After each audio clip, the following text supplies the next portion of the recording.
Good morning, Namaskar. Here is Dr. Vishnu Rajput, Southern Federal University, Russia. Welcome to all in this live session.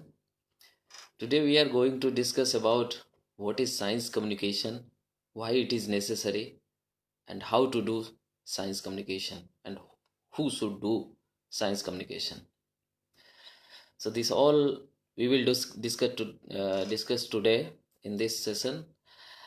I also welcome all of you can write your question, we can discuss here.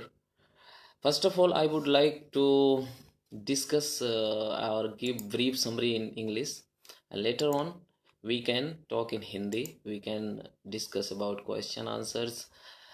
Uh, so let's start from first. Let me introduce myself.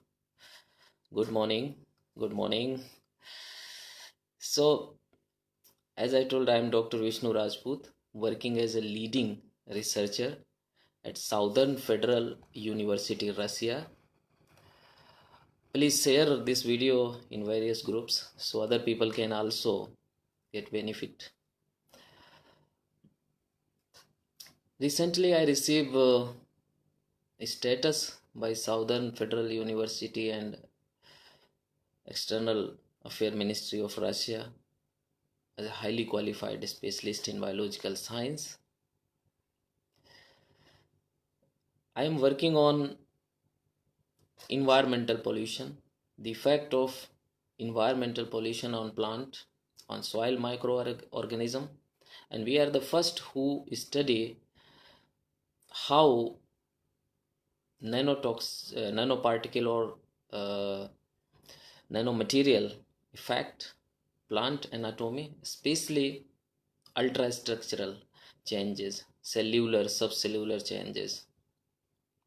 We are also working on soil microorganism, how the nanoparticle affect, how the heavy metal affect, or organic inorganic pollution. I will respond all of you. Let me explain today's little bit to my introduction about me, because a lot of people several times ask me about my research directions, and they want to collaborate with me, and want to join my research group. So this is a best platform where I can explain my research, and people can similar interest people can join.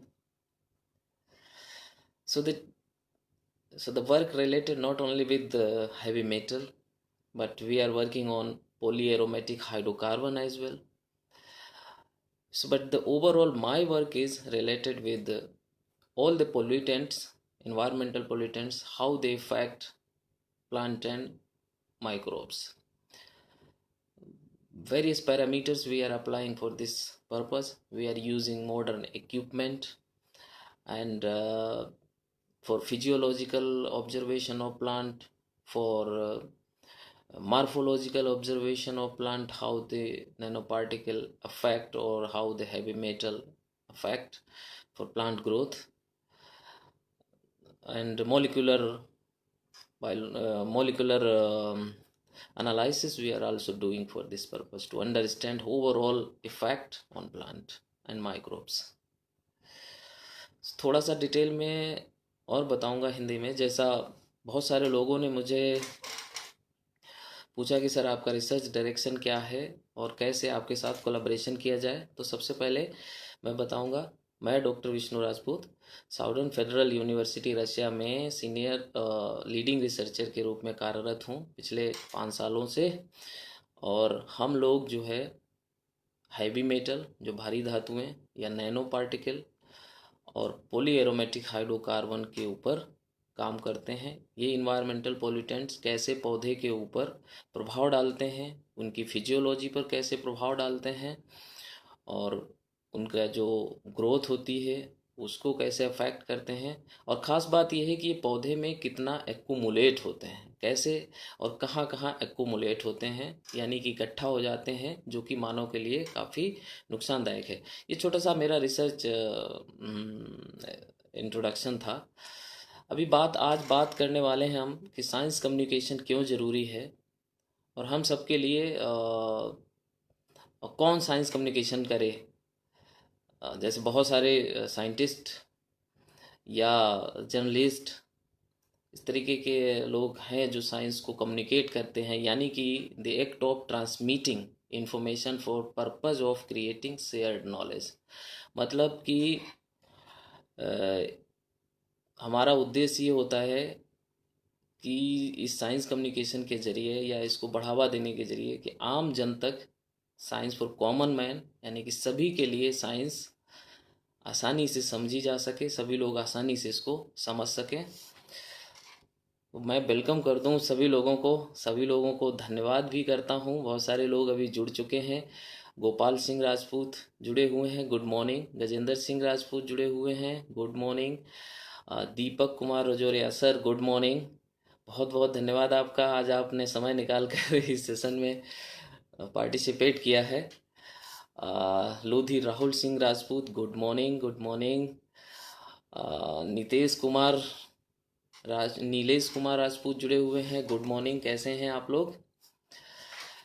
Actually ये बहुत complicated subject नहीं है, लेकिन बहुत ज़रूरी है कि science communication एक ऐसा सब्जेक्ट है या ऐसा एक इशू है या यूँ कहें एक ऐसा विषय है जो आज के लिए बहुत ज़रूरी है। क्योंकि जिस तरीके से युवाओं में या बच्चों में विज्ञान के प्रति रुचि कम हो रही है, हमेशा से विज्ञान को एक बहुत डिफ़िकल्ट सब्जेक्ट के रूप में माना जाता है और इसकी एक ऐसी फोबिया सी क्रिएट हो गई है सभी लोगों में, जो आने वाली जो छात्र हैं उनमें, उसको ख़त्म करने के लिए साइंस कम्युनिकेशन बहुत ज़रूरी है। क्योंकि इसके द्वारा ही आप, जब तक सभी को ये इन्फॉर्मेशन बहुत आसानी से नहीं मिलेगी, तब तक लोग इसको हमेशा एक डर के रूप में देखते रहेंगे। जब हम 9th या 10th में गए थे, 9th में गए थे, तो हमारे सामने यही समस्या रहती थी कि हम साइंस रखें या ना रखें, क्योंकि इसमें एग्ज़ाम मतलब सब्जेक्ट डिफ़िकल्ट है, मुश्किल होगा। तो हमें डर रहता था हमेशा कहीं हम फेल ना हो जाएं। इसलिए क्योंकि साइंस को इतना कॉम्प्लिकेटेड तरीके से प्रस्तुत किया गया है, जिसकी वजह से लोग साइंस पढ़ना नहीं चाहते। डॉक्टर अजीत सिंह जुड़ गए हैं, good morning sir. Pradeep Dhami, good morning. सभी को नमस्कार। बहुत सारे लोग अभी तक जुड़े हुए हैं, इतने ज़्यादा लोग नहीं जुड़े हैं, पर फिर भी more than I think 10, but बाद में बहुत सारे लोग वीडियोस देखते हैं। तो आज हमारा वैसे विषय तो विज्ञान संचार है, क्या क्यों कैसे ये सब है, लेकिन आप अपने कोई भी क्वेश्चन, चाहे वो मेरे साथ जॉइंट रिसर्च करने से रिलेटेड हो या आपकी अपनी कोई रिसर्च प्रॉब्लम हो, आप मुझसे डिस्कस कर सकते हैं, यहाँ पे लिख सकते हैं। बहुत सारे लोग मतलब मुझे मैसेंजर पे मैसेज करते हैं कि सर आप इसके बारे में बताइए, या व्हाट्सएप पे मैसेज करते हैं। तो उस टाइम पे थोड़ा मुश्किल होता है सभी लोगों को रिस्पॉन्स करना, लेकिन अगर आप अभी लिखते जाएंगे तो साथ में हम डिस्कस भी करते चलेंगे। एक्चुअली हमारा जो पर्पज़ है, साइंस फॉर कॉमन मैन का पर्पज़ है कि जो हमारे अर्ली करियर रिसर्चर हैं, जो लोग मास्टर्स में, पीएचडी में, जिन्होंने रिसर्च की शुरुआत करी है, उनको इनकरेज किया जाए, उनकी समस्याओं को समझकर मतलब उनको एक अच्छे से सुझाव दिया जाए।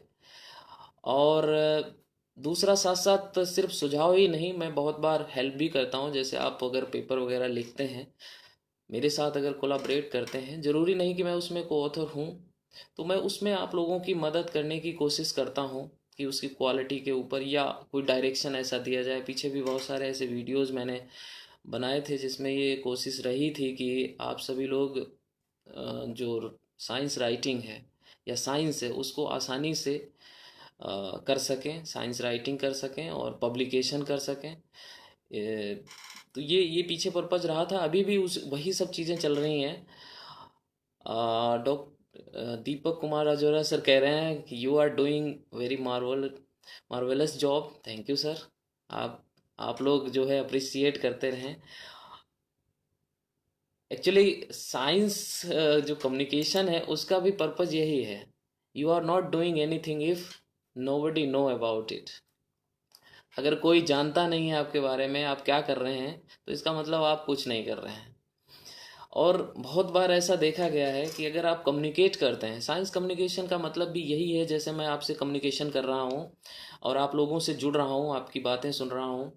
और बहुत सारे इसमें स्टूडेंट भी आते हैं, असिस्टेंट प्रोफेसर आते हैं, प्रोफेसर्स भी आते हैं, साइंटिस्ट भी इस ग्रुप से या मुझसे जुड़ते हैं। हालांकि वो लोग बहुत सारा कुछ पहले से जानते होते हैं या मुझसे भी कहीं अधिक जानते हैं।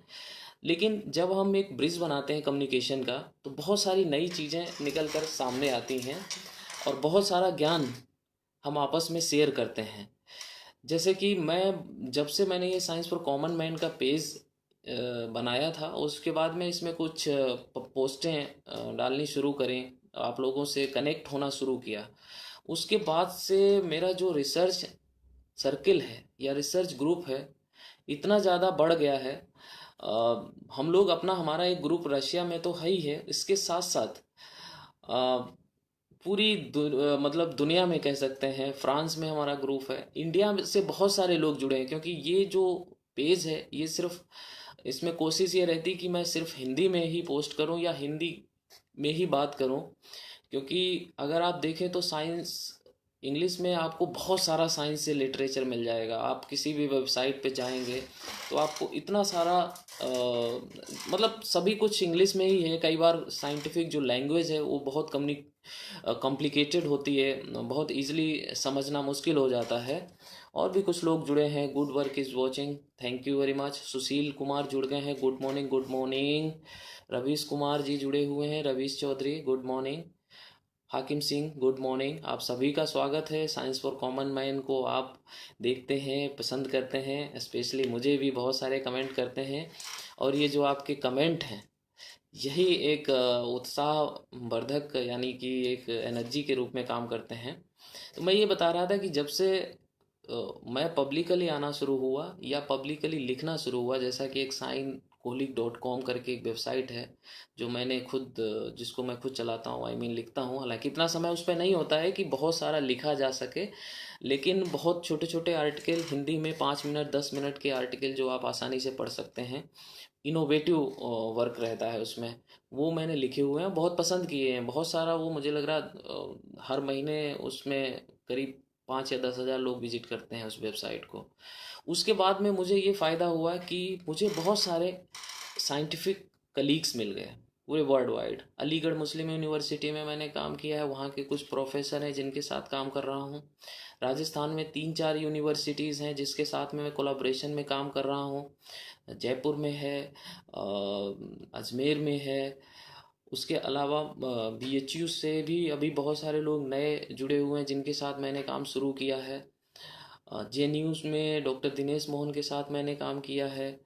और मतलब करीब करीब 15-20 ऐसे ग्रुप हैं इंडिया में जिनके साथ मैं काम कर रहा हूँ और जुड़ भी रहा हूँ, सिर्फ इसलिए क्योंकि साइंस कम्युनिकेशन यानी कि आपस में जो हम एक ब्रिज बना रहे हैं, एक जो लिंक पैदा कर रहे हैं इस ऑनलाइन फेसबुक लाइव से, तो इससे कई सारे बेनिफिट रहते हैं। जैसे बहुत अच्छे कलीग्स भी मिल जाते हैं जिनके साथ हम काम करते हैं, अपना जो रिसर्च है या ज्वाइंट करते हैं, कोलैबोरेशन करते हैं।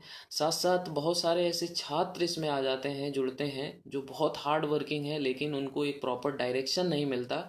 तो उनको एक डायरेक्शन भी मिलता है, कोशिश रहती है कि उनको कुछ बेनिफिट हो, साथ में ज्वाइंटली लिखें। और भी बहुत सारे लोग जुड़े हुए हैं, विजय शंकर जी जुड़े हुए हैं, good morning sir. Ram Lakhan Rajput ji good morning, नमस्कार, आप कैसे हैं? हमारे चाइना से एक दोस्त हैं जो के वर्मा जी, वो भी जुड़ चुके हैं। बहुत बहुत स्वागत सर आप सभी का। तो कहने का ये मतलब था कि अगर हम आपस में जुड़ते हैं यानी कि साइंस कम्युनिकेशन को बढ़ावा देते हैं, एक जो जो साइंस हम लैब में करते हैं, अगर वो हमारी साइंस आम जन तक, सभी लोगों तक पहुंचती है और बहुत साधारण भाषा में आसानी से उनको समझ आती है और वो उस चीज़ का अगर फ़ायदा उठाते हैं, तो ही साइंस मतलब जो हम करते हैं वो सफल है। इसलिए साइंस मतलब इसका संचार बहुत अच्छा ना होने की वजह से कई सारे नुकसान हैं। जैसे कि अगर आप देखें तो आज भी साइंस और पब्लिक के बीच में बहुत बड़ा गैप है। जबकि दुनिया का हर जो साइंटिस्ट है या प्रोफेसर है या ऑर्गेनाइजेशन है वो पब्लिक फंड से ही चलता है, पब्लिक ग्रांट से ही रिसर्च होती है। लेकिन इतना गैप क्यों? क्यों साइंटिफिक जो पब्लिकेशंस हैं वो इतने कॉम्प्लिकेटेड होते हैं, उनकी टर्मिनोलॉजी इतनी कॉम्प्लिकेटेड होती है कि आम जन नहीं पहुंच पाता, आम जन तक वो आसानी से नहीं पहुंचता है। या फिर ये भी कहें कि उसको जानबूझ के इतना कॉम्प्लिकेटेड किया जाता है, या इतने सारे जो जर्नल्स हैं, जो पब्लिकेशन हैं, पब्लिशर हैं, उसमें इतना जो बहुत सारे लेवल्स आए हैं कि यानी आप अगर साधारण कुछ भी आपने इनोवेटिव रिसर्च किया या अप्लीकेबल रिसर्च है जो बहुत यूज़फुल है, लेकिन आप उसको पब्लिश नहीं करा पा रहे हैं। पब्लिकेशन का एक क्राइटेरिया है। जैसा कि अभी बीच में बहुत सारे लोग बोल रहे हैं बॉलीवुड से रिलेटेड कि नया टैलेंट उसमें नहीं आ पाता है, और जो लोग ऑलरेडी उसमें अपनी पैड बनाए हुए हैं उन्होंने सब कुछ हाईजेक कर लिया है। कहीं साइंस में भी तो ऐसा ही नहीं है, क्योंकि बहुत सारे लोग हमारे बहुत अच्छा रिसर्च करते हैं, बहुत अच्छा मतलब उनका वर्क होता है, लेकिन वो हाईली इम्पैक्टेड जर्नल में नहीं पब्लिश करा पाते। ये साइंटिस्ट के सामने प्रॉब्लम है। और दूसरा सेम प्रॉब्लम पब्लिक के साथ है, क्योंकि पब्लिक को ऐसा कंटेंट क्यों नहीं मिल पाता। अगर इंडिया में भी बात करें तो बहुत सारे कम ऐसे साइंटिस्ट हैं जो हिंदी में सेमिनार करते हैं या हिंदी में पब्लिक को बताते हैं या लोकल लैंग्वेज में पब्लिक को बताते हैं अपनी जो रिसर्च है। साइंटिस्ट जो सिर्फ साइंटिस्ट से ही कम्युनिकेट करता है, यानी कि जो वेबिनार होते हैं या यूँ कहें कि जो कॉन्फ्रेंसेस होती हैं वो एक स्पेसिफिक लोगों के लिए रहती हैं। कई बार किसानों को बुलाया जाता है, लेकिन बहुत सारी चीज़ें जो आम जन को समझनी चाहिए या उनको जानने का हक है, क्योंकि ये पब्लिक फंडेड वर्क होता है, उनको नहीं मिल पाता है। इसलिए गार्जियंस में जब तक साइंस बहुत क्लियरली उनको नहीं पता होती है या उनको लगता है ये बहुत कॉम्प्लिकेटेड है, तो जो आने वाली जनरेशन है उसको रुचि कम हो जाती है। इसका एक रीज़न ये है, और भी कई सारे रीज़न हैं। जैसे बहुत लंबी पढ़ाई करने के बाद जॉब मिलता है, सभी को भी नहीं मिल पाता है। तो चूँकि ये इतना ऑफ कोर्स क्विक नहीं है, लेकिन इसमें बहुत सारे, जैसे भारत में हमारे देश में बहुत सारे पीएचडी लोग हैं जिनको रिसर्च में जाना चाहिए, साइंटिस्ट बनना चाहिए। ग्रांट ना होने की वजह से या ऑर्गेनाइजेशन में पोजीशंस ना होने की वजह से वो लोग डायरेक्टली इसमें नहीं जा पाते।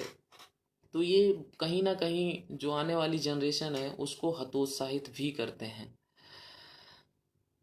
और इसका मेन कारण यही है कि इन्वेस्टमेंट या पॉलिसीज़ की प्रॉब्लम, अवेयरनेस की प्रॉब्लम। बहुत सारे नए लोग और भी जुड़े हुए हैं। अनीश कुमार जी जुड़े हैं, good morning. Lodhi Shivam Rajput, good morning.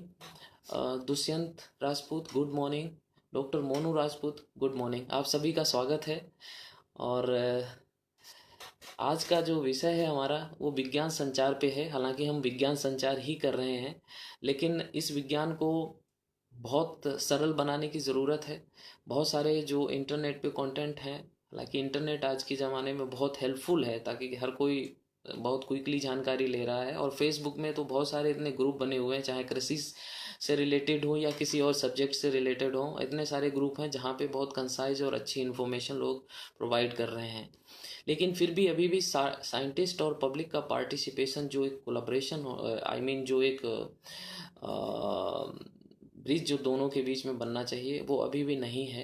हालांकि इस कोविड-19 के टाइम पे ऐसा ज़रूर देखा गया है कि हर दिन फेसबुक पे कोई ना कोई वेबिनार हो रहा है। कोई ना कोई साइंटिस्ट अपने घर से ही किसानों को या विद्यार्थियों के लिए, स्टूडेंट्स के लिए कुछ ना कुछ बातें कर रहा है। तो ये एक बेहतर ज़रूर इस लॉकडाउन पीरियड में हुआ है, लेकिन इसके पहले ऐसा नहीं था कि जो कॉन्फ्रेंसेस होती थी या वो कभी लाइव हो, या जो आम लोग हैं, पब्लिक है, स्टूडेंट्स हैं, जो पैसा पे करके उस कॉन्फ्रेंस में पार्टिसिपेट नहीं कर पाते, उनको लाइव सुनने का मौका मिले, ऐसा पहले नहीं हुआ। लेकिन जब से ये पेंडेमिक सिचुएशन हुई है, तो पिछले 2 महीने से बहुत सारे फेमस साइंटिस्ट या फेमस प्रोफेसर, वो लोग ऑनलाइन आके इस साइंस को और इजी बना रहे हैं और आम जन तक बहुत साधारण भाषा में पहुंचाने की कोशिश कर रहे हैं। लेकिन अभी भी एक चीज़ की ज़रूरत है, कई बार इंटरेक्टिव सेशन बहुत छोटा होता है। जो स्टूडेंट है, अर्ली करियर स्टूडेंट है, बी के राजपूत जी, गुड मॉर्निंग, आप जुड़ चुके हैं, थैंक यू। मेहदी ओहो, my brother from Iran, he is also here, most welcome sir. Ram Singh sir जुड़े हुए हैं, गुड मॉर्निंग सर, कैसे हैं आप हमेशा हमारा उत्साहवर्धन करते हैं किसी भी प्लेटफॉर्म पे हो, इसके लिए मैं आपको तहे दिल से धन्यवाद करता हूँ सर। कोशिश है कि जो भी सीखा है या जो हम जानते हैं, वो जो बच्चे हैं या जो स्टूडेंट हैं जो रूरल या गांव देहात से आते हैं, इंटरनेट पे बहुत सारी चीज़ें अवेलेबल हैं, लेकिन उसको एक थिन करना, उसको क्लियर कट निकाल के यूज़ करना, ये बड़ा मुश्किल होता है। तो उन सभी के लिए मेरा ये प्रयास है कि वो लोग आसानी से अपनी जो जो सूचनाएं या जो भी इंफॉर्मेशन उनको चाहिए या जो समस्याएं वो फेस कर रहे हैं, उन समस्याओं को सॉल्व किया जाए, उनका कोई सॉल्यूशन निकाल के या उनको कुछ एडवाइस दी जा सके, ये प्रयास है। संदीप लोधी जी फ्रॉम सुल्तानपुर से जुड़े हुए हैं, नमस्कार, कैसे हैं आप? सभी का धन्यवाद।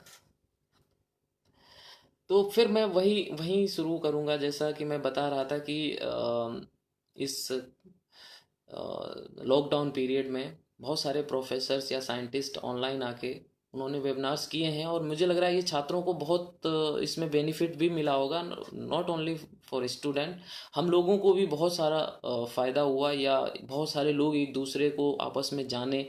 और जो बड़े फेमस प्रोफेसर्स थे जिनका सुनना बहुत मुश्किल होता था, क्योंकि बहुत जो कॉन्फ्रेंसेज हैं प्रोफेशनल हो चुकी हैं आजकल, बहुत पैसा लगता है अगर आप किसी कॉन्फ्रेंस को अटेंड करते हैं। तो वो लोग भी ऑनलाइन आए हैं और उन्होंने बहुत सारा जो इन्फॉर्मेशन है सबको शेयर किया है। लेकिन अभी भी एक कमी ज़रूर है कि इंटरेक्टिव सेशन होना चाहिए, जहाँ पे छात्र अपनी बात खुले बिल्कुल बिना बेझिझक अपनी बात रख सकें, उनको कोई टेंशन मतलब झिझक नहीं होनी चाहिए, और अपनी समस्याएं या उनको कैसा एटमॉस्फियर चाहिए साइंस में, या क्या कैसे वो बेहतर कर पाएँ, ये सब कहने का उनको अधिकार इस तरीके की जो बड़े बड़े प्रोफेसर हैं उनके सामने रखना चाहिए, और उन लोगों को इसके बारे में मेरी समझ से बताना चाहिए। यानी कि एक इंटरेक्टिव सेशन उन लोगों को ज़रूर करना चाहिए जो भी फेमस या पॉलिसी मेकर्स या बड़े बड़े साइंटिस्ट हैं। तो जो हमारा विषय था उसमें कई सारी चीज़ें हैं, जैसा कि रुचि घट रही है, जो हमारे छात्र हैं विज्ञान पढ़ना नहीं चाहते, तो उनके लिए भी यही है कि अगर हम साइंस को सर्कुलेट करेंगे, कम्युनिकेट करेंगे, जो कॉम्प्लिकेटेड रिसर्चेज हैं जो कॉम्प्लिकेटेड तरीके से लिखी गई हैं, अगर हम उन सबको वैज्ञानिक भी अगर मतलब पब्लिक प्लेटफॉर्म पे आके अपनी रिसर्च को थोड़ा आसानी से सभी लोगों को बताने की कोशिश करेंगे, बच्चों को बताएंगे, तो निसंदेह कि आने वाली जनरेशन है उसको बहुत साइंस में रुचि होगी, और हमें बहुत अच्छे अच्छे स्पेशलिस्ट मिलेंगे। अगर हम कृषि की बात करें तो कृषि में भी यही एक समस्या है कि कुछ यूनिवर्सिटी ज़रूर बढ़ी हैं, लेकिन अगर देखा जाए तो पिछले 20 सालों में बहुत सारे जो कॉलेजेस खुले हुए हैं कृषि मतलब कृषि के, तो उसमें क्वालिटी नहीं आ पा रही है। अगर कोई यूथ पढ़ने जाता है या जो एडमिशन लेता है, पढ़ता है, तो सिर्फ एक ही पर्पज़ होता है, जॉब, जिसकी वजह से कृषि का जो जो उसकी उन्नति होनी चाहिए थी, या जो इनोवेशंस उसमें अप्लाई होने चाहिए थे, या जो एक लाभ की खेती बननी चाहिए थी, वो अभी तक नहीं बन पाई है। डॉक्टर अजीत सिंह जी लिख रहे हैं कि communication large gap between scientist and student. बिल्कुल सही बात है, यही एक समस्या है जिसकी वजह से साइंस में, या किसी भी साइंस की बात, मैं सिर्फ यहाँ पे विज्ञान या कृषि विज्ञान की बात नहीं कर रहा हूँ, जो भी लाइफ साइंस या बायोलॉजिकल साइंस, फिजिक्स, केमिस्ट्री, कोई भी साइंस है, उन सभी की बात कर रहा हूँ। उसमें यही एक दिक्कत है कि इतना बड़ा गैप बना दिया गया है दोनों का। मतलब हालांकि होता पब्लिक फंड, साइंटिस्ट भी एक जो उसके पास प्रोजेक्ट्स होते हैं, जो उसको सैलरी मिलती है, सब पब्लिक का ही होता है, लेकिन फिर भी पब्लिक को या स्टूडेंट्स को वो क्लियर इन्फॉर्मेशन अपनी रिसर्च के बारे में नहीं दे पाते, या उनके पास समय नहीं होता। होना चाहिए, ऐसा ज़रूरी है।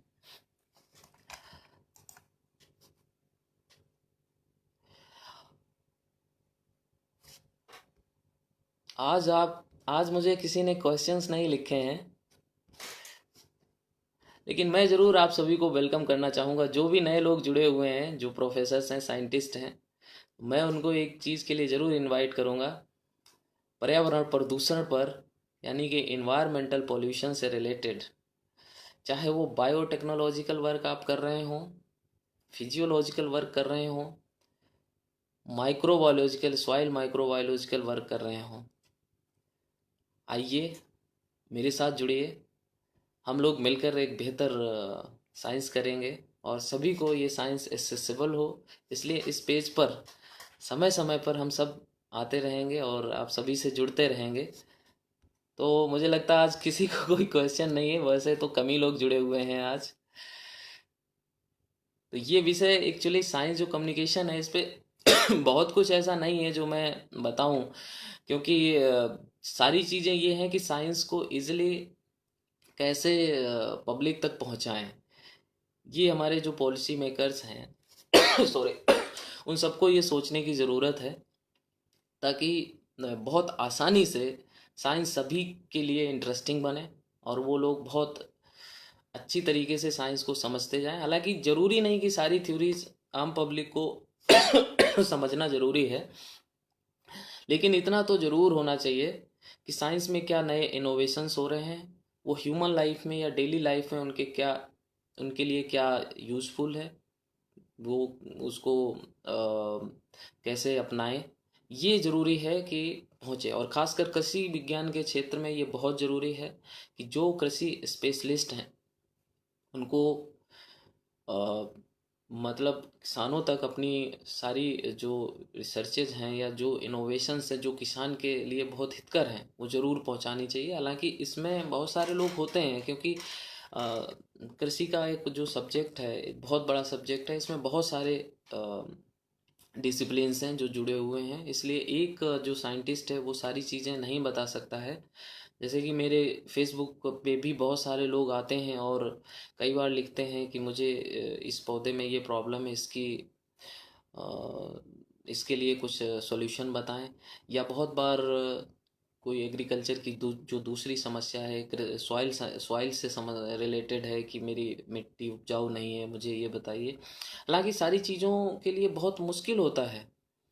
एक वैज्ञानिक, जो कृषि वैज्ञानिक है, वो सारी चीज़ें नहीं बता सकता, क्योंकि ये combination of multi disciplinary work है, बहुत सारे लोग इसमें जुड़े होते हैं। लेकिन पर्पस सभी का यही होता है कि किसानों की जो दशा है, जो जो कृषि है, उसको लाभकारी बनाएं। लाभकारी बनाने के लिए सबसे पहले तो ये ज़रूरी है कि मतलब जो हमारी मिट्टी है वो अच्छी होनी चाहिए। जो किसान को बीज या खाद मिल रहे हैं, उनकी क्वालिटी अच्छी होनी चाहिए। और जो कृषि विज्ञान केंद्र हैं, या जो जिला स्तर पर, या जो मतलब आसपास में उनके कृषि से रिलेटेड यूनिट्स हैं, उनको भी समय समय पर ट्रेंड होना चाहिए, ट्रेनिंग मिलनी चाहिए। और वो इनोवेटिव जो टेक्नोलॉजीज़ हैं वो जाके किसानों को बताएं, क्योंकि किसान उनके पास डायरेक्टली आते हैं। और मेन बात ये है कि क्वालिटी सीड, इस पे कंट्रोल जरूर होना चाहिए सरकार का, कि कौन से सीड, जैसे मशरूमिंग तरीके से इतनी सारी कंपनीज खुली हुई हैं, जिसकी वजह से बहुत बार जो अच्छा बीज है किसान को नहीं मिल पाता है। इसलिए वो वहीं से इसको प्रॉब्लम हो जाती है कि उसको जो एक्सपेक्टेड ग्रोथ मिलनी चाहिए, एक्सपेक्टेड यील्ड मिलनी चाहिए, वो नहीं मिलती है। ये कई इशूज़ हैं। और सॉइल में जैसे फर्टिलाइज़र है, अभी कौन सा फर्टिलाइज़र डालना है, केमिकल फर्टिलाइज़र हम डाल डाल के कृषि को, जो मिट्टी है बहुत ख़राब हो चुकी है। इसलिए कुछ इसका सब्सिट्यूट जैसे ऑर्गेनिक फर्टिलाइज़र्स हैं, ऐसे फर्टिलाइज़र्स डालिए, या डालना चाहिए, इनकरेज करना चाहिए किसानों को कि उनको इससे लाभ मिले। बहुत सारे लोग जुड़ गए हैं। अभिषेक जोशी, नमस्कार, बहुत बहुत धन्यवाद। Dushyant ji, thank you. Amar Singh Lodhi Rajput, good morning. Abhishek, कोई बात नहीं, आप लेट जुड़े हैं, it's all right, you can watch later. Ajit sir पूछ रहे हैं कि कौन सा हैवी मेटल है जो ह्यूमन बॉडी पे बहुत इफेक्ट करता है, या उसको मतलब हमारे जो ह्यूमन में बहुत सारी बीमारियां पैदा करता होगा। इनका क्वेश्चन इस तरीके से है। देखिए, वैसे तो जो भी हैवी मेटल हैं, एक अगर लिमिटेड क्वांटिटी में रहते हैं, फूड में हो चाहे वाटर में हो, तो हमारे लिए ज़रूरी भी हैं।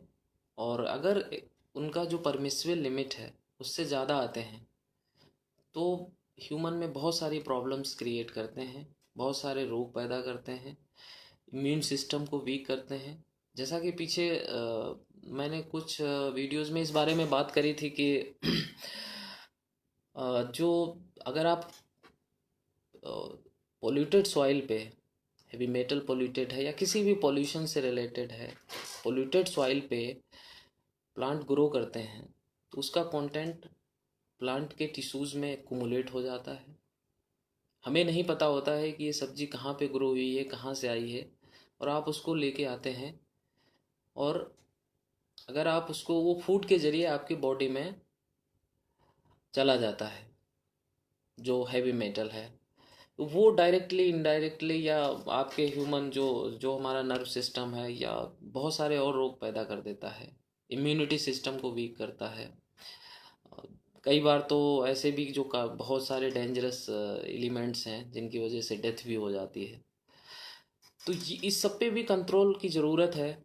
जो पोल्यूटेड सॉइल है उसको रिक्लेम करना चाहिए, लेकिन चूंकि लिमिटेड सॉइल होने के बावजूद भी टेक्नोजेनिक जेनिक एक्टिविटीज़ की वजह से आए दिन जो इंडस्ट्रियल इमिशन हो रहा है उसकी वजह से सॉइल पोल्यूट होती चली जा रही है, यानी कि श्रिंक होती चली जा रही है, छोटी होती चली जा रही है। जो हमारी कल्टीवेटेड लैंड है वो छोटी होती जा रही है।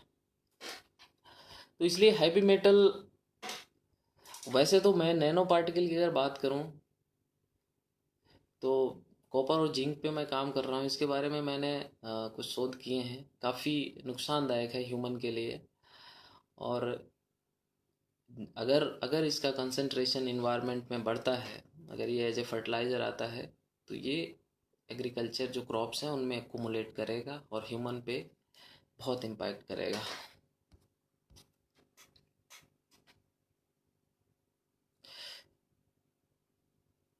बी के राजपूत का क्वेश्चन है कि सर, फार्मर, स्टूडेंट और साइंटिस्ट के बीच बेटर कम्युनिकेशन कैसे हो सकता है ड्यू टू लैंग्वेज प्रॉब्लम।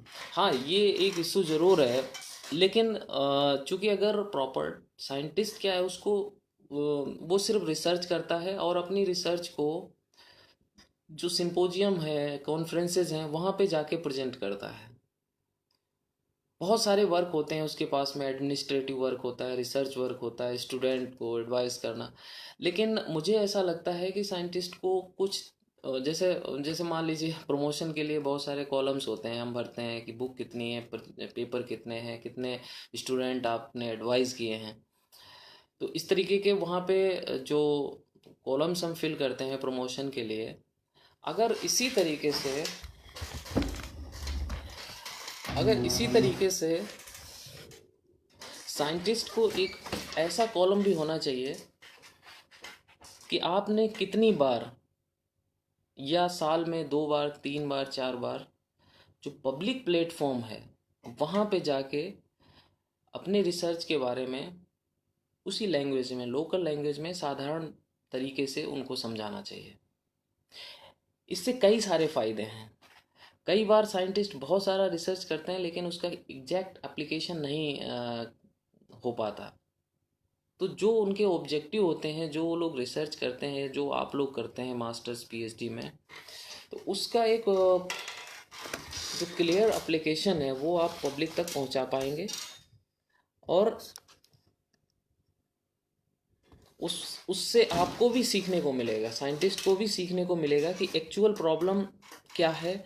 मतलब जो रियल टाइम प्रॉब्लम जिसको कहें, और जब पब्लिक में वो जाएगा तो वहाँ पे उसको बहुत सारा, मतलब खुद को भी उसको लगेगा कि नहीं, ये इश्यूज ऐसे हैं जहाँ पे और वर्क करने की ज़रूरत है। तो इसलिए मुझे ऐसा लगता है कि इसमें सरकार को कुछ ज़रूर ऐसा करना चाहिए जिससे कि हर जो साइंटिस्ट है, वैसे एक्सटेंशन वर्कर होते हैं, जैसे कृषि में बात करें तो एक्सटेंशन वर्कर हैं, वो जाके जो टेक्नोलॉजी ट्रांसफ़र करते हैं, या जो दूसरे लोग हैं, या कमर्शियल जो कंपनीज हैं फिर बाद में वो टेक्निक्स को ट्रांसफ़र करते हैं। लेकिन मुझे ऐसा लगता है नहीं, चाहे कितना बड़ा भी प्रोफेसर हो, साइंटिस्ट हो, उसको थोड़ी सी जवाबदेही ये ज़रूर होनी चाहिए कि वो एक बार इंटरेक्ट ज़रूर करे और अपनी जो उसने वर्क किया है उसको ज़रूर एक बार लोकल लैंग्वेज में, या वहाँ की जो भी भाषा है अगर उसे जो आती है तो उसे एक बार कम्युनिकेट करना चाहिए। इंटरेक्टिव सेशन भी होना चाहिए। लेकिन प्रॉब्लम ये आती है कि जो रुचि कम होने की वजह से कई बार फार्मर भी नहीं आते हैं, या लोग जुड़ते ही नहीं हैं, उनके कोई सवाल ही नहीं होते, जो उन्होंने बता दिया उन्होंने सुन लिया, उनको समझ आया नहीं आया ये भी एक क्वेश्चन रह जाता है। तो इंटरेक्शन उस ओपनली नहीं हो पाता है।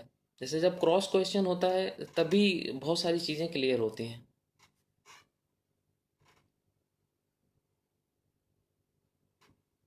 हाँ, मैं आपकी बात से, अभिषेक जी, मैं आपकी बात से बिल्कुल सहमत हूँ। उन्होंने लिखा है कि सरकार द्वारा जो उत्तम बीज, जैविक बीज आदि किसानों को, जो जैविक खादें आदि किसानों को उपलब्ध कराई जाती हैं, उनमें वो गुणवत्ता नहीं होती है जो कि होनी चाहिए। ये समस्या ज़रूर बनी हुई है।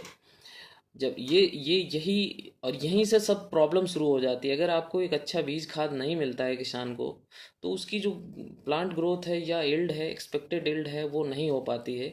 इसके अलावा वैसे तो बहुत सारे किसान को वैसे ही बहुत सारे प्रॉब्लम्स रहते हैं कि इन्वायरमेंटल जो प्रॉब्लम्स हैं, मतलब जो नेचुरल कैलेमिटीज़ रहती हैं कई बार, मतलब बहुत सारे और जो फैक्टर्स काम करते हैं ग्रोथ को प्रभावित करने के लिए, तो वो तो होते ही हैं। उसके अलावा जो बेस है वो सीड और फर्टिलाइज़र है, ये बहुत ज़रूरी है। सर आपका बहुत बहुत धन्यवाद। पूरन सिंह पटेल सर जुड़ गए हैं। गुड मॉर्निंग सर, कैसे हैं आप? केशव प्रताप सिंह जुड़े हुए हैं। ग्रेट डॉक्टर साहब, थैंक यू आपको। तो मैं 2 मिनट ज़रूर और वेट करूंगा। अगर आप लोगों को किसी भी सब्जेक्ट, विज्ञान से, मतलब शोध से रिलेटेड कोई भी क्वेश्चन है तो आप मुझसे पूछिए, मैं कोशिश करूंगा उसका जवाब देने की।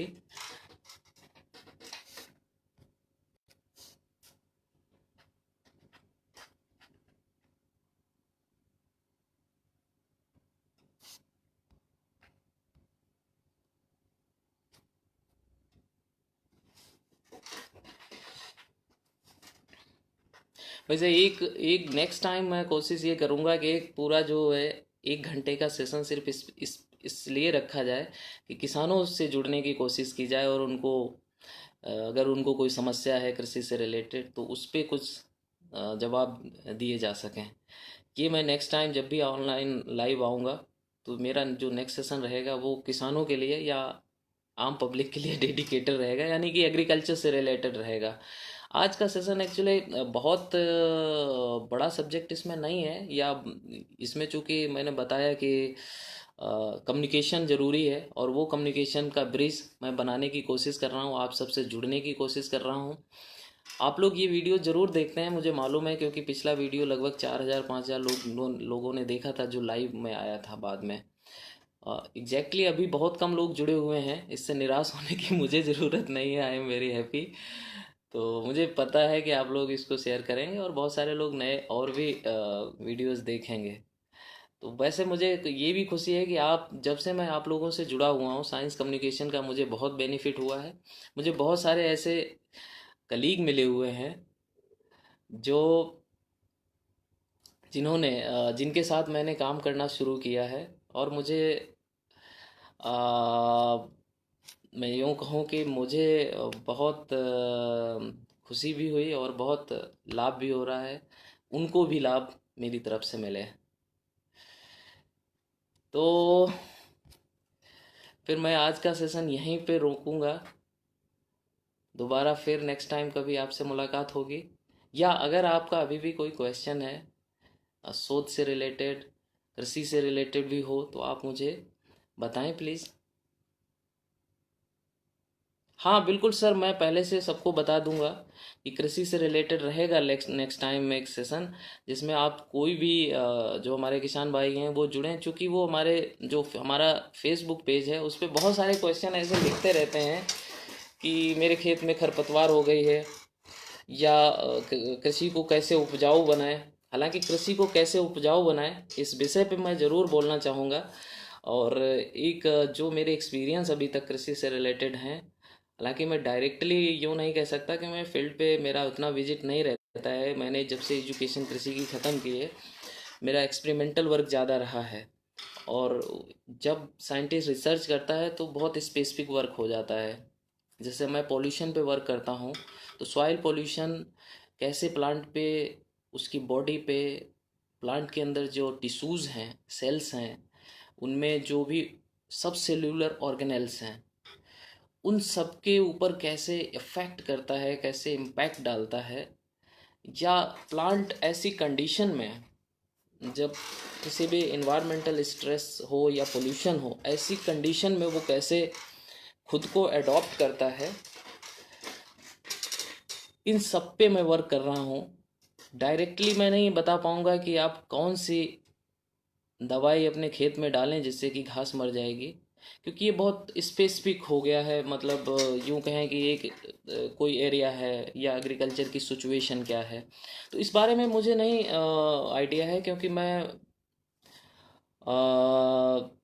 एक मेरा मतलब जो मैं बात कहना चाह रहा हूँ आप उसको समझ रहे होंगे कि एग्जैक्ट जो अभी फॉर्म पे इम्प्लीमेंट हो रही है, कौन सा बीज आपकी एरिया में अच्छा रहेगा, कौन से गेहूं का बीज आप यूज़ करें, बुंदेलखंड में कौन सा बीज यूज़ करें, या हरदोई में कौन सा बीज यूज़ करें, या कौन सा, या कौन सी दवाई डालें अगर कोई पौधा होता है, तो ये शायद मुझे उसके बारे में इतना आइडिया नहीं रहता है, क्योंकि मैं विदेश में ही पिछले 10 सालों से रिसर्च कर रहा हूँ।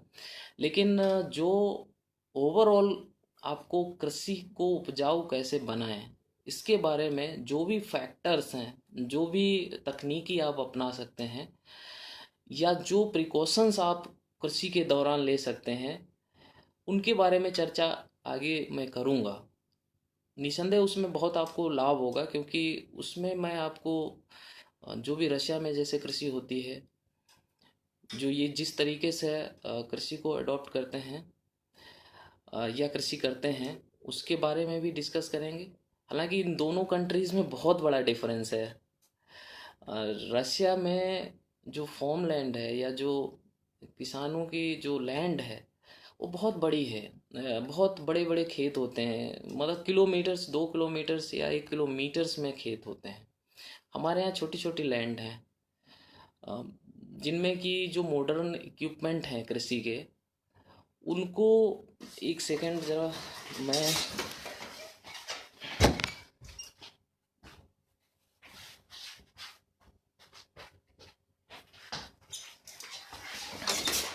एक्चुअली बहुत ज़्यादा रोशनी आ रही थी। तो इन इन दोनों देशों में अगर बात करें तो कृषि में बहुत बड़ा डिफरेंस है।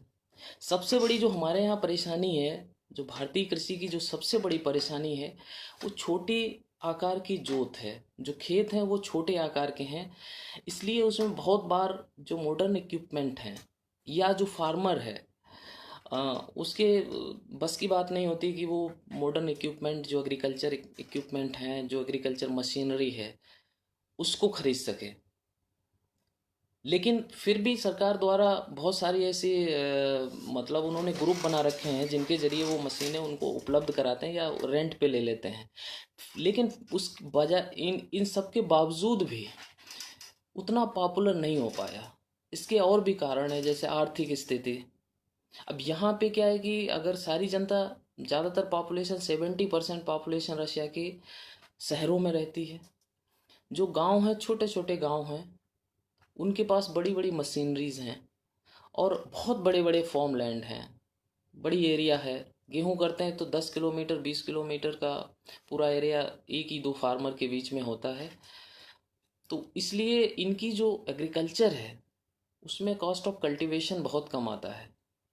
एक ही बंदा सारी एग्रीकल्चर इतनी एरिया की कर लेता है। हमारे यहाँ छोटी लैंड है, बड़े बड़े परिवार हैं, तो उनमें जो कॉस्ट है वो भी ज़्यादा आती है।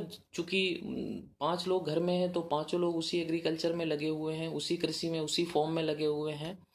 तो उससे क्या कि 5 लोगों का जो लेबर कॉस्ट है वो इंक्लूड होता है। साथ में जो क्वालिटी सीड या जो सॉइल प्रिपरेशन, इन सब में भी ध्यान नहीं रहता है। अब ऐसे किसान जिनके पास बहुत कम लैंड है, वो लोग मतलब कैश क्रॉप्स की तरफ जा सकते हैं। ऐसी फसलें करें जैसे सब्जियों की फसलें हैं, जिनके पास मतलब रिसोर्सेज ज़्यादा हैं, जैसे लेबर वर्क ज़्यादा, घर में 5 लोग हैं तो जो सब्जियों की खेती है उसमें बहुत सारे लोगों की ज़रूरत पड़ती है। सप्लाई करने वाला चाहिए या उसमें निराई करने वाला। छोटी जोत में भी वो लोग इस तरीके से ज़्यादा इनकम ले सकते हैं। रशिया की जो मैंने कृषि देखी है, जो चूंकि यहाँ पे अगर आप ये कहें कि चैलेंजेस यहाँ भी बहुत हैं फार्मर्स के सामने। 6 महीने ये लैंड सिर्फ बर्फ़ से ढकी रहती है, कुछ भी नहीं होता। अब उन 6 मंथ में लोग ग्रीन हाउसेज में वेजिटेबल ग्रो करते हैं, जहाँ पे 300-250 रुपीज़ में अगर कहें तो टमाटर हमेशा रहता है। पर ये नॉर्मल है, यहाँ कोई प्रॉब्लम नहीं है।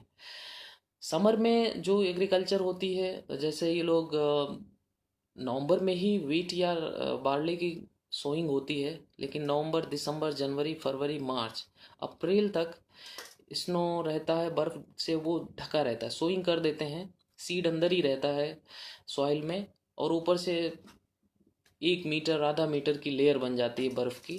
और जैसे ही ये 3-4-5 महीने के बाद ये बर्फ़ पिघलती है और एक बेहतर मौसम आता है, मार्च में कह लीजिए, अप्रैल में, एक्चुअली अप्रैल लास्ट में, तो अप्रैल में ही वो पौधे ग्रो करना शुरू करते हैं। फिर जुलाई में यहाँ पे वीट की हार्वेस्टिंग होती है। तो बहुत लंबा समय लग जाता है इसमें। एक ही ज़्यादा से ज़्यादा एक फसल हो पाती है जिस एरिया में मैं रहता हूँ, साउथ रशिया में। लेकिन फिर भी यहाँ पे जो किसानों की स्थिति है बहुत बेहतर है, मतलब वो कमर्शियल करते हैं एग्रीकल्चर। हमारे यहाँ सर्वाइवल के लिए एग्रीकल्चर करते हैं। और ये समस्या आज से नहीं है, जब से देश आज़ाद हुआ है या पहले से ही जो कृषि थी वो सर्वाइवल का सोर्स बनी हुई थी, और अभी भी वैसा ही है। अभी भी इतने समय के बाद भी कृषि को हम एज अ बिजनेस या एज अ मतलब बेनिफिट के लिए यूज़ नहीं कर पा रहे हैं, सर्वाइवल के लिए यूज़ कर पा रहे हैं। लेकिन अगर देखा जाए पिछले 20 सालों में, जैसे 2000 में जब मैं कृषि पढ़ना शुरू किया था, तो उस टाइम पे कंपनीज नहीं थी, एग्रीकल्चर कंपनीज नहीं थी, सीड कंपनीज भी नहीं थी, बहुत बहुत कम थी। लेकिन 2000 के बाद ये बूम शुरू हो गया। बहुत सारी मतलब कंपनीज एग्रीकल्चर की आ गई, जिन्होंने सीड्स बनाने शुरू किए। यानी कि कमर्शियल जो बेनिफिट हुआ वो कंपनीज को हुआ, फार्मर्स को नहीं हो पाया। फार्मर्स को सीड जरूर अच्छे मिले, लेकिन जो काम गवर्नमेंट को करना चाहिए था वो इन इंडस्ट्रीज़ ने, या ये यूँ कहें ये कंपनीज़ ने, जो बहुत सारी कंपनीज़ जिनके क्वालिटी सीड भी नहीं है लेकिन मार्केट में है, वो उनके सीड किसान कोई ना, क्योंकि किसान को भी इतना ज्ञान नहीं है तो वो सीड किसान खरीदता है। और उसका पूरा एक सेशन ख़राब हो जाता है, एक क्रॉपिंग जो क्रॉप रोटेशन या जो क्रॉपिंग सीज़न है वो ख़राब हो जाता है। या ऐसे ही पेस्टिसाइड की अगर आप पिछले 20 सालों में देखें तो बहुत सारी कंपनीज आ गई हैं। आप पेपर पे बोल देते हैं कि ये पेस्टिसाइड बैन है, या क्या आपने कभी फील्ड में जाके उसका फार्मूलेशन चेक किया? अ, तो ये सब प्रॉब्लम्स हैं जिसकी वजह से इनोवेटिव एग्रीकल्चर जो होनी चाहिए थी वो आज़ादी के इतने समय बाद भी सर्वाइवल एग्रीकल्चर बन के रह गई। जो लोग इस एग्रीकल्चर को जिन लोगों ने कृषि को मतलब एज अ बेनिफिट यूज किया है, जिनको लाभ हो रहा है, वो या तो कमर्शियल मतलब वो लोग फार्मर एक्चुअली नहीं है, मैं ये कहना चाहता हूँ। वो लोग हैं जो बिजनेस कर रहे हैं, जिन्होंने छोटी इंडस्ट्री डाली, कंपनी डाली, या बहुत सारे किसान की एग्रीकल्चर एज ए कॉन्ट्रैक्ट ले ली, उसमें कर रहे हैं। तो ऐसे लोग मतलब चुनिंदा लोग हैं जिनको ये बेनिफिट हुआ पिछले 20 सालों में, जो कृषि बदली है पिछले 20 सालों में। जो शायद जो लैंड है वो छोटी हो गई। अब इसको प्रोडक्टिव किसान को डायरेक्टली कैसे बेनिफिट मिले, या किसान की जो इनकम है उसको कैसे डबल ट्रिपल या उसकी सिचुएशन को कैसे सुधारें, ये बहुत बड़ा मतलब चैलेंज है जो भारतीय वैज्ञानिक हैं, कृषि वैज्ञानिक हैं, या हम सब के लिए भी है। इसमें जो मैं कहना चाहता हूँ, इसमें जैसे बेहतर ये है कि जो क्वालिटी जो सॉइल की क्वालिटी है उसके ऊपर ध्यान दिया जाए, कि जो डिटेरियोरेट हो गई, अगर सॉइल ख़राब हुई तो आगे आप कैसे कर पाएंगे।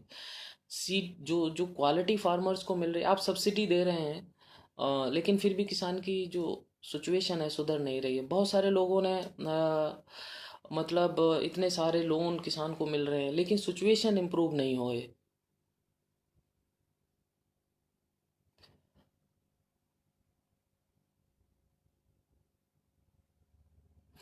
तो ये इन सब चीज़ों पे कार्य करने की ज़रूरत है, ताकि रियल टाइम जो रियल सिचुएशन है फार्मर की उसको कैसे इम्प्रूव किया जाए, या जो छोटे छोटे फार्मर हैं उनकी इनकम कैसे बढ़ाई जाए। उनको अगर ये जो बहुत सारी इंडस्ट्रीज़ आ गई हैं मार्केट में कृषि से रिलेटेड, उनसे बचाते हुए किसान की इनकम को डबल या ट्रिपल कैसे किया जाए, ये एक इशू है। इस पे मैं एक proper interactive session next time जब भी ऑनलाइन आऊँगा रखूँगा। डॉक्टर जितेंद्र सिंह सर जुड़ गए हैं। मैं आपके लिए हमेशा पढ़ता रहता हूँ, आप बहुत अच्छा सर लिखते हैं, और आप समाज के लिए क्या सभी के लिए एक इंस्पिरेशन के लिए इंस्पिरेशन के रूप में काम करते हैं। मैं आपको और आप मेरी पोस्ट भी हमेशा लाइक करते हैं, कोई ना कोई कमेंट जरूर करते हैं, मैं आपको इसके लिए भी बहुत आभार करूँगा। और कुछ क्वेश्चंस आप हमेशा पूछते हैं, उनका मैं वहाँ जवाब नहीं दे पाता, लेकिन अभी बोलना चाहूँगा। जैसे कि आप हमेशा पूछते हैं कि ये पब्लिकेशन छाप के क्या होगा, या बहुत नंबर ऑफ पब्लिकेशन बढ़ाने का। अगर आप मुझे सुन रहे हैं तो सर मैं आपको ये बताना चाहूँगा, एक्चुअली रिसर्च दो तरीके से करते हैं लोग। अ, आप कई बार ये भी बात करते हैं कि फील्ड पे जाके रिसर्च की जाए। तो ये तीनों बातों का मैं तीनों विषय पे मैं थोड़ा सा अपने व्यूज रखूँगा। एक तो वो रिसर्च होती है जो हम लॉन्ग टर्म, जो हमारा सभी का सभी जो जितने भी ग्रुप हैं उसमें हम एक दो रिसर्च ऐसे करते हैं जिन जो प्रॉब्लम सॉल्विंग या लॉन्ग टर्म रिसर्च है, जो किसी बड़ी चीज़ को टारगेट करके लंबे समय तक हम उसके कंक्लूजन तक जाते हैं। लेकिन कुछ वर्क ऐसे होते हैं जो छात्रों के लिए, स्टूडेंट्स के लिए, एकेडमिक्स के लिए, उनकी डिग्रीज के लिए, या खुद के अगर आपके पास पब्लिकेशंस नहीं होंगे, हाई क्वालिटी पब्लिकेशंस नहीं होंगे, तो आपको फंड नहीं मिलेगा, आपको ग्रांट नहीं मिलेगा। आपको यूनिवर्सिटी में सरवाइव करना है तो आपको ये सब चीज़ें ज़रूरी हैं। आपको बुक्स लिखनी हैं, आपको पब्लिकेशन करने, high quality high impacted publication, number of publication आपके ज़्यादा हों, जिससे कि आपको ग्रांट मिल सके। जब आपको ग्रांट मिलेगी तभी आप कोई प्रॉब्लम सॉल्विंग लॉन्ग टर्म, या यूँ कहें कि क्वालिटी रिसर्च कर पाएंगे। तो हालांकि पब्लिकेशन के लिए भी क्वालिटी रिसर्च ही चाहिए। अगर आप अच्छा पब्लिकेशन आपका पब्लिश हो रहा है तो इसका मतलब आप रिसर्च अच्छा कर रहे हैं। लेकिन हर रिसर्च डायरेक्टली किसान से जुड़ी नहीं होती है। एक ब्रिज है, एक मतलब एक कड़ी है, हर एक पूरा चैन है। एक लैब से शुरू होके फील्ड तक या रियल कंडीशन तक के लिए एक चैन है, जिसमें आप एक शोधकर्ता एक चैन हो सकता है, दूसरा शोधकर्ता दूसरी चैन हो सकता है। तो इस तरीके से ये पूरी चैन है। इसका ये बिल्कुल ज़रूरी नहीं कि हर जो शोध करता है वो गांव-गांव जाके किसानों से मिले, और या एग्रीकल्चर का वर्कर है तो किसानों से जाके मिले, तभी वो प्रॉब्लम को अच्छे से समझ सकता है। हम लोगों का बैकग्राउंड भी कृषि ही रहा है और कृषि ही पढ़ के आए हैं। सिचुएशन को या प्रॉब्लम्स को हम सब जानते हैं, चाहे हम विदेश में रहें या देश में रहें। वो चीज़ भूली नहीं जा सकती, सब जानते हैं और उन्हीं को ध्यान में रखते हुए ही रिसर्च करते हैं। लेकिन सिर्फ इसी पे रिसर्च नहीं हो पाती है। रिसर्च जब भी हम रिसर्च करते हैं या जो शोध करते हैं, उसके बहुत सारे और ऑब्जेक्टिव होते हैं। कई बार हमें हमारी जिस ऑर्गेनाइजेशन ने हमें ग्रांट दी है उसमें 10 पब्लिकेशन चाहिए, तो हमें 10 पब्लिकेशन उस ग्रांट को बनाए रखने के लिए पब्लिश करने हैं। तो ये भी कह सकते हैं कि मतलब अगर जैसे बहुत सारे पहले वैज्ञानिक ऐसे हुए हैं जिन पे कोई प्रेशर नहीं था, यानी कि रिसर्च भी प्रेशर में होती है। तो प्रेशर, चाहे वो किसी भी देश की बात करें, आप भारत की बात करें या किसी भी देश की बात करें, सभी जगह कुछ ना कुछ टारगेट हैं। आपको अगर एकेडमी में सरवाइव करना है, आप अगर रहना चाहते हैं, अगर आप और ग्रोथ करना चाहते हैं, अगर आपको आपका ग्रुप वाइब्रेंट हो, आपके पास फंड हो ताकि आप रिसर्च कर सकें, इंस्ट्रूमेंट खरीद सकें, इन सब के लिए आपको पब्लिकेशंस की ज़रूरत रहती है और आपको करना ही पड़ेगा। लेकिन हर ग्रुप का एक टारगेट ज़रूर होता है कि एक लॉन्ग टर्म जो प्रॉब्लम सॉल्विंग रिसर्च है उसके ऊपर काम होता है। तो मुझे लगा सर आपके ज़्यादातर सवालों के जवाब मैं इसमें ज़रूर कवर कर पाया हूँगा। हालांकि मैं उतना बढ़िया वक्ता या प्रवक्ता नहीं हूँ।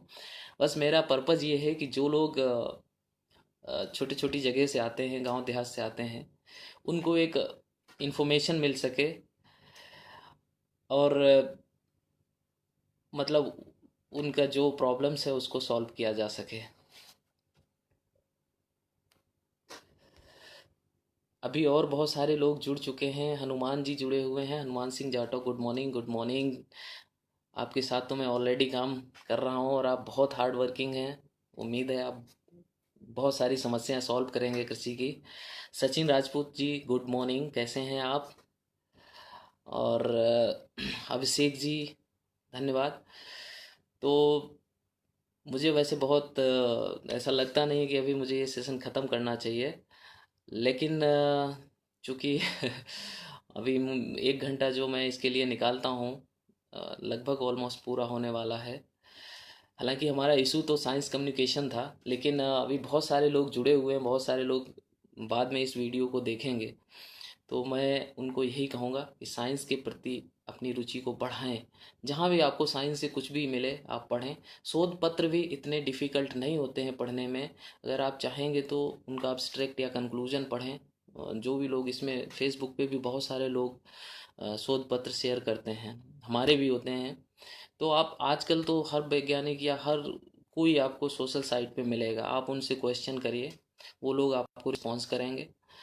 और नेक्स्ट टाइम जब भी हम मिलेंगे तो मैं अपने जो ओवरऑल कंक्लूजन है कि भारतीय कृषि को कैसे उपजाऊ बनाएं, उस पे मैं अपना जो ग्लोबल व्यू है, जो जो भी मैंने बाहर से सीखा है, उन सबको कंसाइज फॉर्म में आपके सामने रखने की कोशिश करूँगा। तो आप सभी का धन्यवाद। जुड़े रहिए, प्लीज़ शेयर करिए। और हालांकि मेरा कोई वैसा बेनिफ I mean I have no interest for publicity. But ये है कि बहुत सारे लोग जुड़ते हैं तो कई बार अपॉर्चुनिटी मिलती है साथ में काम करने का। हम लोग जॉइंटली काम करते हैं। कुछ आप लोग ज़्यादा जानते हैं, कुछ मुझे कहीं से मैं है सपोर्ट करता हूँ आप सभी का। तो इसलिए प्लीज़ जुड़े रहिए। Thank you very much. Bye bye, नमस्कार।